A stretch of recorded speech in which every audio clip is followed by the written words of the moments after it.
Is this thing on? I'm back for a brief yap-a-thon about my lack of use of dating apps and navigating that space in my life as somebody who is the way I am. To start,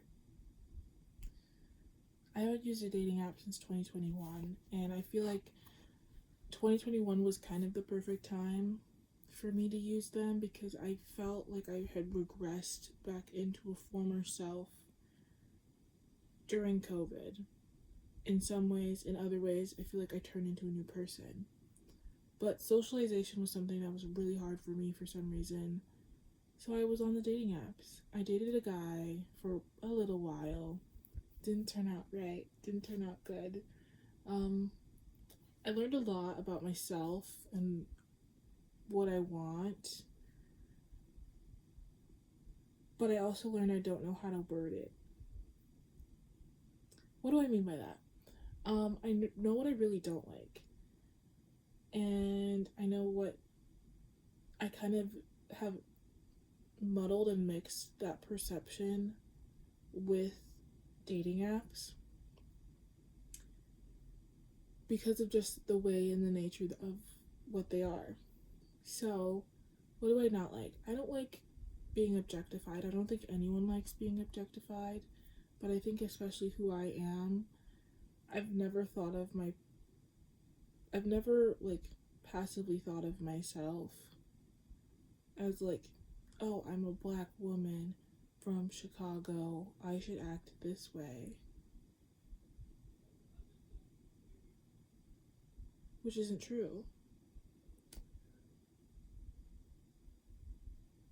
And that kind of plays into the whole idea of a dating app. It's like you have to reduce yourself to fit these prompts. It has to be your 6 best pictures. And you have to make it both palatable and eye-catching enough to grab somebody's attention. When I dated this guy that I met from the dating app, I felt myself it felt like I was overcorrecting. I wasn't overcorrecting at all. Assumptions were being made that were not correct. And they were very clear assumptions that shouldn't have been made. Such as my upbringing. One of the first things that I feel like a lot of people figure out about me is that my parents are immigrants. My parents are Nigerian immigrants. Which is a fundamental thing. But I found myself reminding and overcorrecting and editing this man's perception of me. And I found that to be true with almost every guy I dated on dating apps or talked to on dating apps, no matter who they are. And especially when we met in person, it was oh, you don't sound how you look. What's that supposed to mean? So yeah, I don't like the idea of being minimized, reduced into something that I'm not. And I feel like dating apps inherently do that for me. Also, I'm a chronic yapper. I'm a gabber. I gab. To strangers, I gab. I don't think we should devoid ourselves and others from genuine human connection, even if it's from a stranger you may never see again. I think that's unfair. I don't know. And I think that even in the world that we live in, the world that's so tied to technology and AI is writing people's essays and getting our jobs,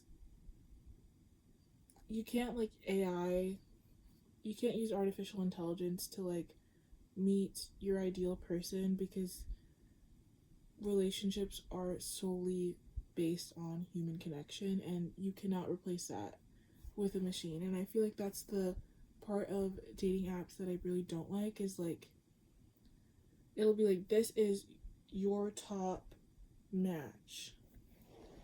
And it's like, this person might say slurs at me, and I would never find myself in the same room as that person. And I think that's a hard pill to swallow. I've swallowed it. I've digested it. I've pooped it out. But that's why I'm not on a dating app. I don't think it's like conducive to who I am and like what I see in humanity. I don't know. Like, I'll admit, like, I met 2 of my besties on Bumble BFF. Granted, we did not meet for like a year after, like, for a whole year. But like, then we met and we had like the greatest summer ever.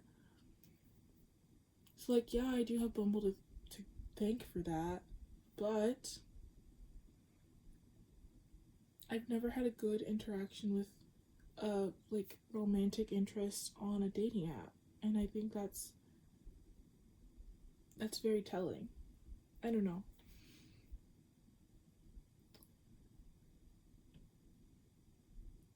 Also, I think part of it is I've never ever seen dating romance as a necessity in my life. It's not something that I crave because I have so many like fortified and strong friendships. There's people who love and appreciate me, pick me up while I'm down, like no matter what. So like, even when I was on the dating apps, I like remember distinctly telling, especially the one guy, I remember telling him that like, oh, this like connection is a want and not a need for me. I'm not saying that you are replaceable, but I'm also saying I don't need you in my life.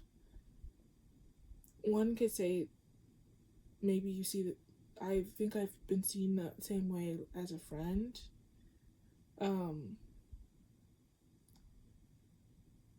But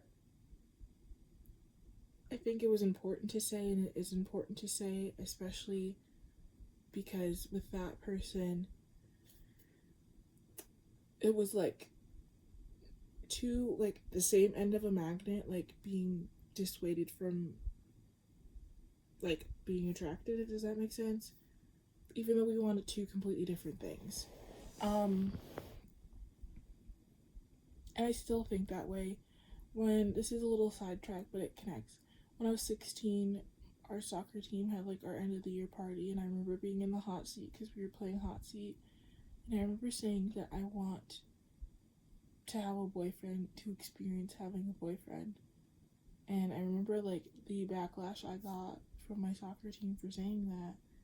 Crazy thing is, I still agree with what Shorty was saying 6-7 years ago when I was in high school, when I was 16. It's something that I don't deem necessary, that I would love to experience, but to experience knowing and getting to know another person. I feel like when I was 16, it lacked the nuance, and I was just like, I just want to have a boyfriend to see what it's like. And now, being 23, being who I am, constantly pouring into myself, me being top priority, yeah, I want to experience being in love, to be in love. But I also do know that maybe that'll come from a stranger around the corner, as Maggie Rogers says, or like it's waiting for you right around on the other like side of the street. Maybe that's the way it's gonna go. I don't know. I just don't think that like that type of love will find me on a dating app, because it's so hard for me to like reduce the colors of who I am to fit into the narrative they want to subscribe to me, like for me. I don't know. I feel like I'm just like jibber jabbering, but like it makes sense in my head. So yeah, I think, I mean, my parents, even though they're divorced now, like RIP, were married for a long time, had 5 kids, and they they were like, meet cute is quite literally them crossing paths, like them seeing each other walking on the same street in opposite directions. That was their meet cute, and I don't know who did what, but somebody came a knocking, and then they moved to America together and had 5 kids and got divorced at the end of last year, but still lived a whole life and raised children and did all of these things together. I don't know. I think it's possible for me. I have friends in healthy relationships who were like set up, met in class, some met on dating apps. But I think the similar string that ties all of these stories together, including my parents, even though they are divorced, is intention. And I quite literally have never been met with like the right intention on a dating app. And I think that's the difficult part, especially now. I feel like I'm a bit more hesitant to like go out and be that person and like date and do all those things now, because I don't know where I'll be in 6 months, like location wise. And I also am very comfortable on my own. And in the past, when I've dated, I felt like I had to subtract from my life, or like take away my freedoms in order to make time and space for somebody I didn't want to make time and space for. And I do understand that, like, if it's the right person, like, it won't be seen as a subtraction. Sorry, I just heard someone kick on. But yeah, my hope just is to find that right person out on the street, out in the wild. And I'm not scared that it won't happen, because I am a very personable person. I also love just talking to people, getting to know people, sharing stories, sharing restaurants, sharing little clips and bits and nuances about my life, learning clips and bits and nuances about their life. That's something that I enjoy. And if it's sought out with the right person, if we're on the same vibe wavelength, if it's the right person at the right time and we're on the same vibe wavelength, it'll come to me. And I think that's beautiful. So yeah, I'm not afraid of it. I feel like in the past, that fear has been like instilled in me, because it's like happening for others but not happening for me. But everybody's on their own life journey, and although it would be beautiful to be experiencing the same thing as my best friend at the same time, that is not realistic or feasible. And if it doesn't fit, I'm not going to force it. So yeah, I'm going to continue into my 24th, well, technically 25th year. I'm just finished my 20. I don't know how age works. Going into 24, the same way I went into 23 and 22 and 21, where I'm just gonna let life be, and I'll live the way I live life. I don't know. It is what it is, but I think it's more fun that way, at least for me. Not everybody thinks that way. But yeah, that's my opinion on it. Also, I really do not I don't like texting people that I've never had an in-person conversation with, because of the lack of nuance and tone. I think I've already said that. Or I might have said that. But I find it really difficult to have like fulfilling conversations via text with somebody I've never spoken to in person. Because there's things I say that don't make sense over text unless you've heard me say it in person. Yeah.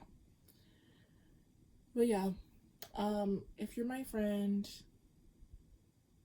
and you want to feel crazy, set me up with one of your bad bitch friends. I don't know. I don't know if you're like, hey Ashley, I think you would queen out with this person really bad. Let me know. Hit my line. You know where to find me. And if not, that's okay. I really don't care. So yeah, thanks for listening. I gotta go wash the dishes. I'll talk to y'all later. Au revoir.